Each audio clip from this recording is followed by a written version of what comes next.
Hello! Magandang umaga mga bata at sa inyong mga kasama sa bahay. Andito na naman ako si Teacher Diana Lynn para turuan kayo sa ating panibagong aralin. Ngayon ay pag-aaralan natin ang asignaturang Mother Tongue. Tayo ay nasa ika-4 na markahan para sa ika-7 at ika-8 linggo. Ang ating paksang aralin sa mga linggong ito ay tungkol sa pagsulat ng parirala at pangungusap. Ulitin mo nga ang ating paksang aralin.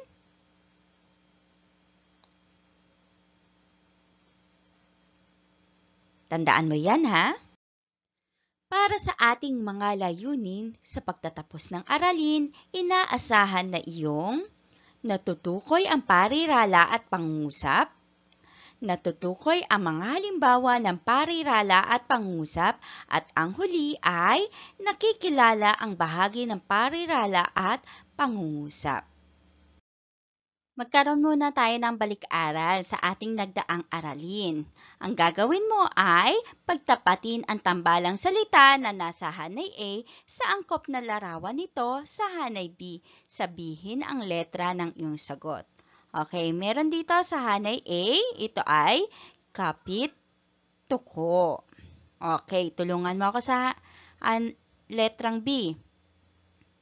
Ito ay balat, sibuyas. Letrang C, akyat, bahay. At letrang D ay punong guro. Sige. Narito ang mga kahulugan ng mga tambalang salitang iyan. Number 1, maramdamin. Alin dyan ang ibig sabihin ay maramdamin? Yan ba ay A, kapituko, B, balat sibuyas, C, akyat bahay, o D, punong guro? Isulat ang letra ng tamang sagot o sabihin mo ang letra ng iyong sagot. Ano ang iyong sagot? At ang tamang sagot ay letrang B. Ito ay balat sibuyas. Number 2, magnanakaw. Alin naman dyan ang magnanakaw? A, B, C, o D? Ano ang iyong sagot? At ang tamang sagot ay letrang C. Ang magnanakaw ay tinatawag ding akyat bahay. Number 3, namumuno sa paaralan. O sino dyan ang namumuno sa paaralan? Yan ba ay A, kapituko, B, balat sibuyas, C, akyat bahay, o D, punong guro? At ang tamang sagot ay letrang D, punong guro. Number 4, ito ay mahigpit na pagdikit sa tao o samahan. Anong tawag dito? Anong letra ang isagot? Yan ba ay A, B, C, o D? At ang wastong sagot ay letrang A, kapituko. Basahin nga muna natin ulit yung mga tambalang salita. Isa-isahin natin. Letrang A, ito ay kapituko. Ulitin mo nga, kapituko. Sumunod, balat sibuyas. Letrang C, akyat bahay. At letrang D ay punong guro.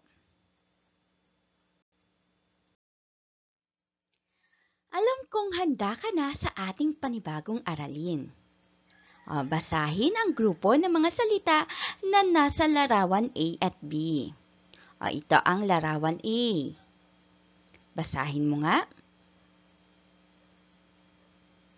Tama, ang mga bata. Ito naman. Ang lobo. Narito naman ang nasa larawan B. Basahin ko tapos ulitin mo ha. Ang mga bata ay naglalaro. Ikaw naman.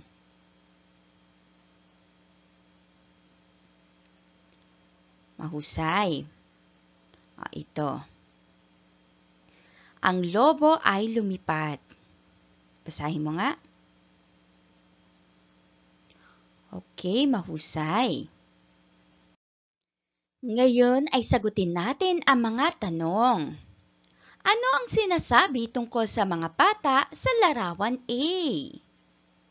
Tama, nabanggit doon na ang mga bata.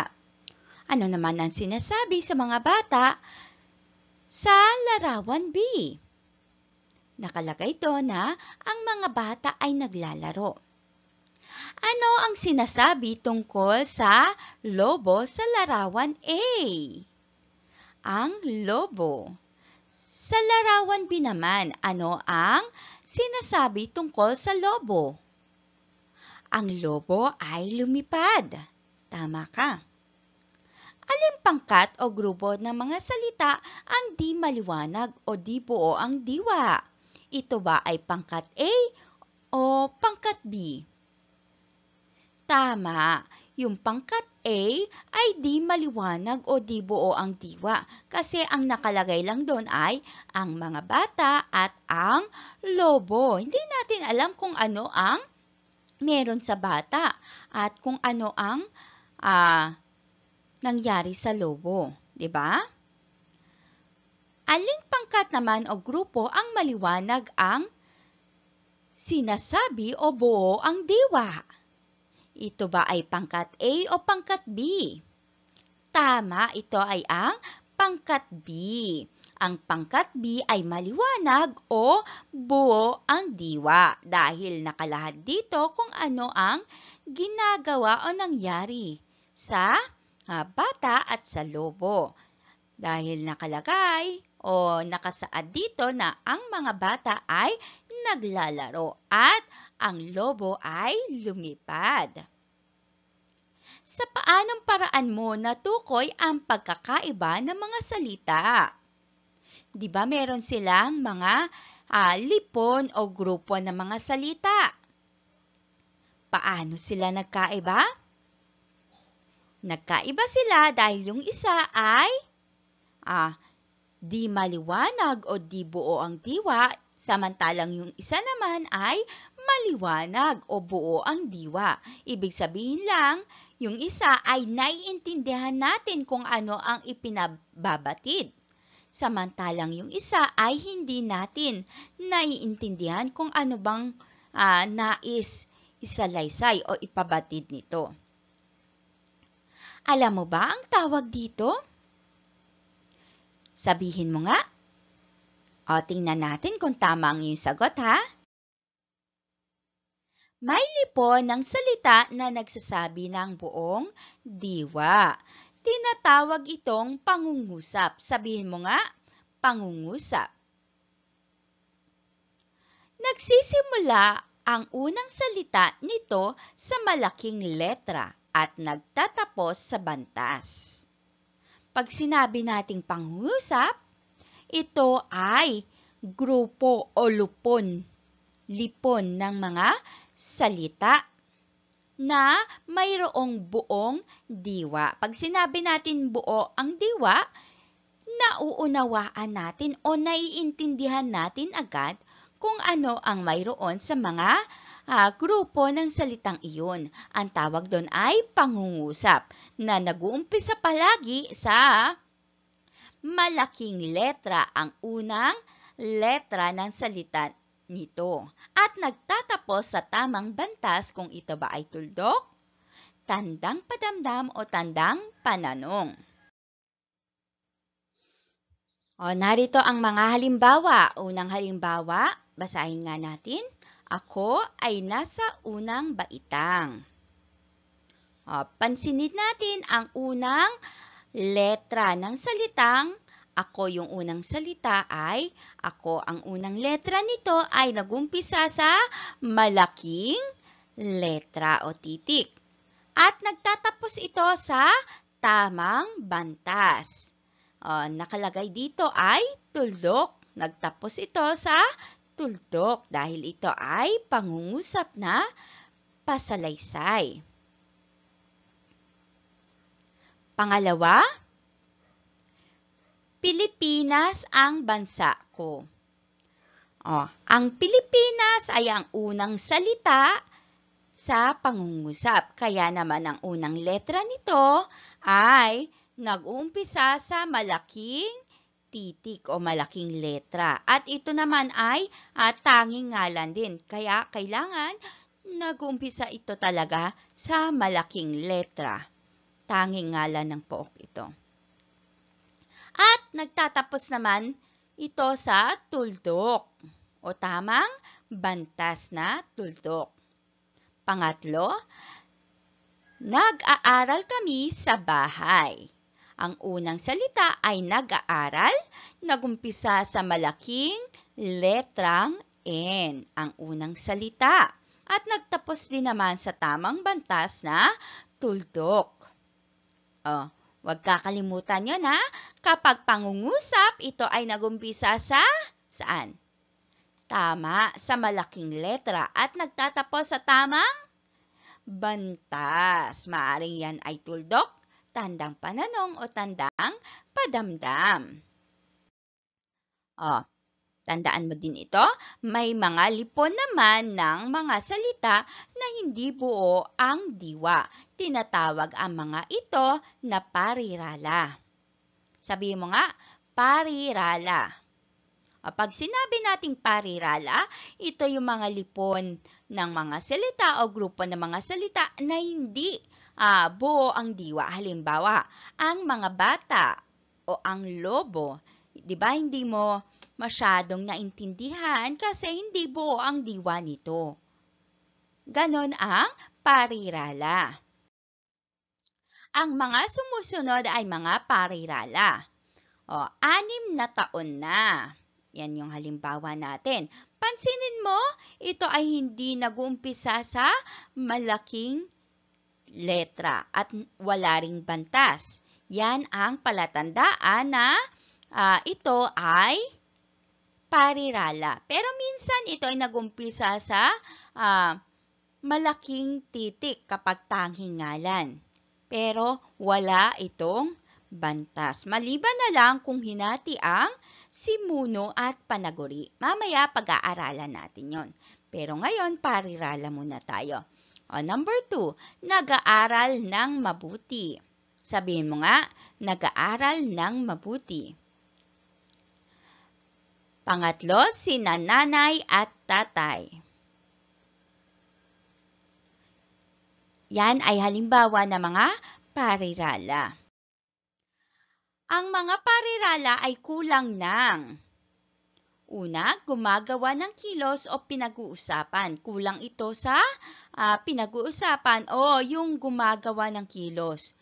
Pag sinabi nating gumagawa ng kilos, yun yung sino ba ang nagpapakita ng salitang kilos? Walang ganun ang parirala. Maaring kulang ng gumaganap o gumagawa ng kilos. At pangalawa ay kilos o aksyon. Maaring kulang ito ng kilos o aksyon. Maaring ang pinag-uusapan lang ang inilahad o inilagay doon. Wala namang kilos o aksyon na nabanggit. Yan ang parirala, yung pagkukulang ng parirala. Kaya nga ito ay hindi buo ang diwa. Bilang pagsasanay sa ating gawain sa pagkatuto bilang isa, tukuyin kung ang mga lipon ng mga salita ay parirala o pangungusap.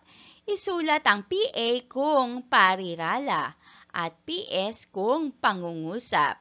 Tandaan, PA pag parirala at PS kung pangungusap. Number 1, isang araw. Yan ba ay PA, parirala o PS, pangungusap? At ang tamang sagot ay PA, ito ay parirala. Number 2, nagpunta si nanay sa palengke.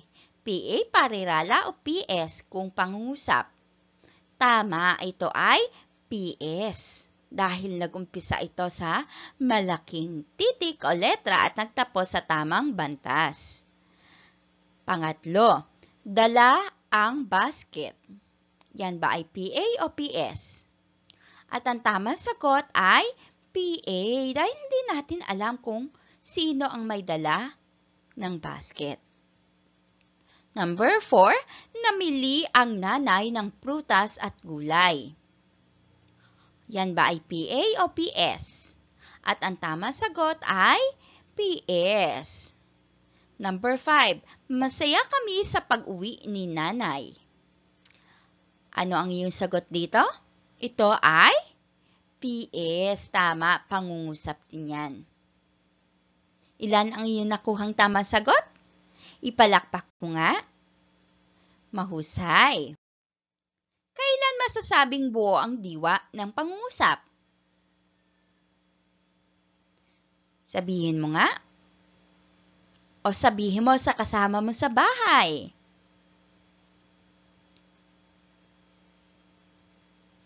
O tandaan mo ito ha. Masasabing buo ang diwa ng pangungusap kung ito ay mayroong simuno at panaguri. Sabihin mo nga. O sabihin mo, simuno at panaguri. Dahil ang pangungusap ay mayroong mga bahagi, yan ay ang simuno at panaguri na nagsasabi na buo ang diwa ng pangungusap. Alamin natin kung ano ba ang simuno at panaguri.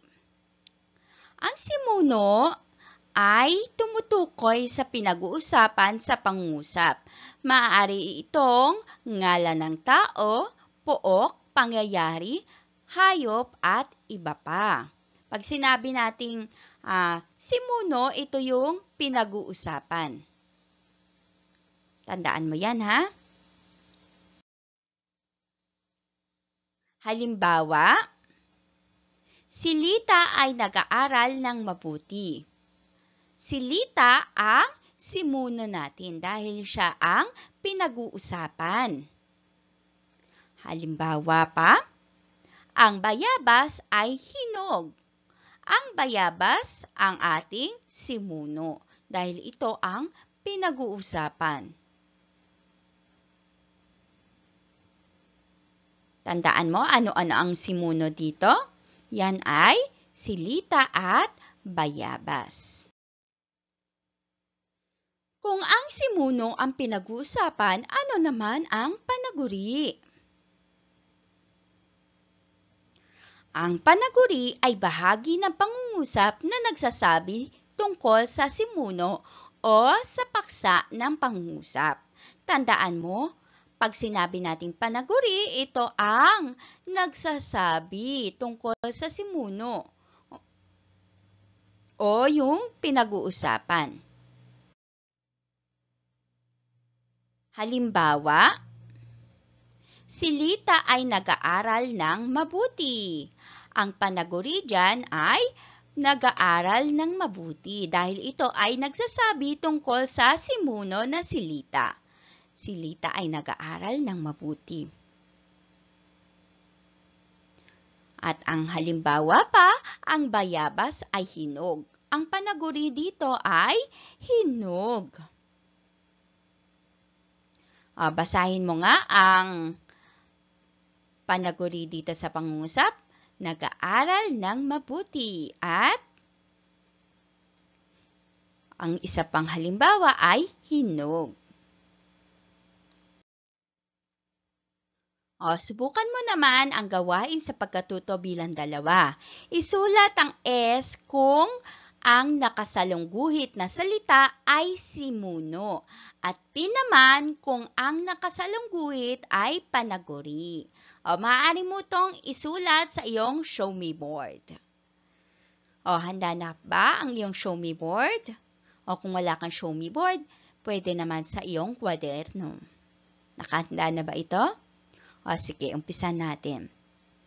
Number 1. Magalang ang bata.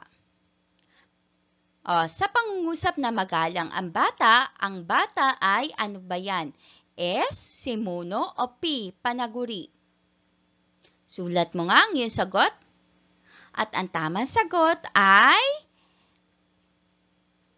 S, simuno ang bata. Number 2, laging masaya si Bert. Ang laging masaya ay S ba, simuno o P, panaguri? At ang wastong sagot ay P, panaguri. Number 3, sumikat na ang araw. S o P? At ang tamang sagot ay S. S ang pinag-uusapan dito ay ang araw. Number 4, si Ed ay masipag mag-aral. Ano ba ang nakapula dito na si Ed? Yan ba ay S, simuno o P, panaguri?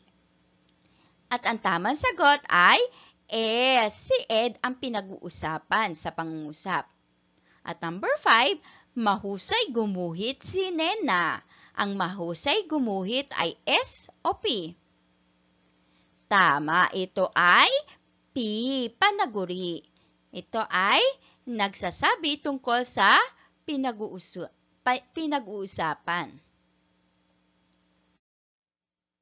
Para sa ating gawain sa pagkatuto bilang 3, pagtambalin ang hanay A at hanay B upang makabuo ng pangungusap. Isulat ang letra ng sagot sa sagutang papel. Number 1, magkaibigan. Kumpletuhin mo ha. Magkaibigan. A, ang ihip ng hangin. B, ang araw at buwan. C, ang hambog na hangin. D, ang sikat na araw. O E, ang kanyang jacket. Ang tamang sagot ay letrang B, magkaibigan ang araw at buwan. Number 2, matindi. Ano kaya ang matindi? A, ang ihip ng hangin. B, ang araw at buwan. C, ang hambog na hangin. D, ang sikat ng araw. O E, ang kanyang jacket. At ang tamang sagot ay letrang D, matindi ang sikat ng araw. Number 3, malakas. Mamili ka dito sa A, B, C, D, o E. Tapos ka na ba? Nakapili ka na? At ang tamang sagot ay letrang A, malakas ang ihip ng hangin. Number 4, hinubad ng mama. Ano kaya ang hinubad? A, B, C, D, o E? At ang tamang sagot ay letrang E. Hinubad ng mama ang kanyang jacket. At number 5, natalo sa hamon. Yan ba ay A, B, C, D, o E? At ang tamang sagot ay letrang C, ang hambog na hangin. Basahin nga natin, natalo sa hamon ang hambog na hangin. Pagsamahin natin ang mga pangungusap. Buuin natin ang pangungusap. Number 1, magkaibigan ang araw at buwan. Number 2, matindi ang sikat ng araw. Number 3, malakas ang ihip ng hangin. Number 4, hinubad ng mama ang kanyang jacket. At number 5, natalo sa hamon ang hambog na hangin. Ngayon naunawaan mo na ang simuno at panaguri. Ilan ang iyong tamang sagot? Very good. Ipalakpak mo nga ulit. Para sa ating gawain sa pagkatuto bilang 4, puna ng wastong salita ang bawat patlang upang mabuo ang diwa ng pangungusap. Gawin mo ito sa iyong kwaderno. Number 1, ang pangalan ko ay patlang. Number 2, ako ay nasa patlang. Number 3, patlang ang nagtuturo sa akin. Number 4, masaya ako patlang. At number 5, kalaro ko palagi patlang. O, kumpletuhin mo yan ha. Para mabuo mo ang diwa ng pangungusap. O, gawin mo nga ito, lagyan ng check ang patlang kung pangungusap at X kung parirala. Check kung pangungusap at X kung parirala ha. O, number 1, gawin mo sa kwaderno. Number 1, sa ilalim ng mesa, check o X. Number 2, ang sanggol ay malusog. Check o X. Number 3, mabait na anak. Check o X. Number 4, ang nanay. Check o X. Number 5, kumakain ako ng gulay. Check o X. O, iwasto natin. Number 1, ano ang iyong sagot? Ito ay X. Ito ay parirala. Number 2, check. Ang sanggol ay malusog. Nag-umpisa nga sa malaking titik at nagtapos sa tamang bantas ang pangungusap. Number 3, ito ay X, parirala yan. Number 4, X din, parirala din ang nanay. At number 5, check, ito ay pangungusap. Ang kumakain ako ng gulay ay pangungusap. O, ilan ang iyong tamang sagot? Very good. Natutuhan mo sa araling ito ang pagkakaiba ng mga lipon ng mga salita. Ang lipon ng mga salita na hindi buo ang diwa ay tinatawag na, buuin mo ito. Ito ay tinatawag na parirala. Parirala, ulitin mo nga. Halimbawa, matabang pusa. Ang lipon ng mga salita naman na may buong diwa ay tinatawag na, kumpletuhin mo nga. Tama, ito ay pangungusap. Pangungusap. Ulitin mo nga. Mahusay. Halimbawa, may alaga akong matabang pusa. Tandaan?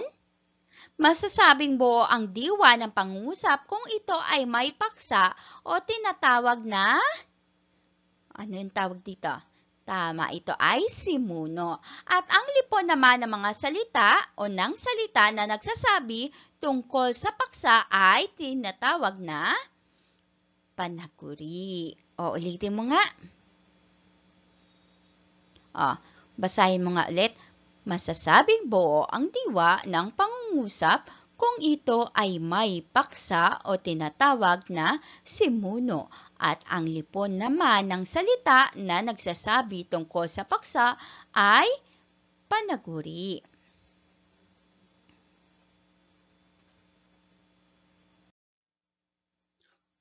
Thank you sa inyong pakikinig at dito po nagtatapos ang ating panibagong aralin sa mother tongue. Pwede ka na magkaroon ng break time. Ako muli si Teacher Diana Lynn, ang inyong guro na nagtuturo sa bawat panibagong aralin. Hanggang sa susunod, paalam!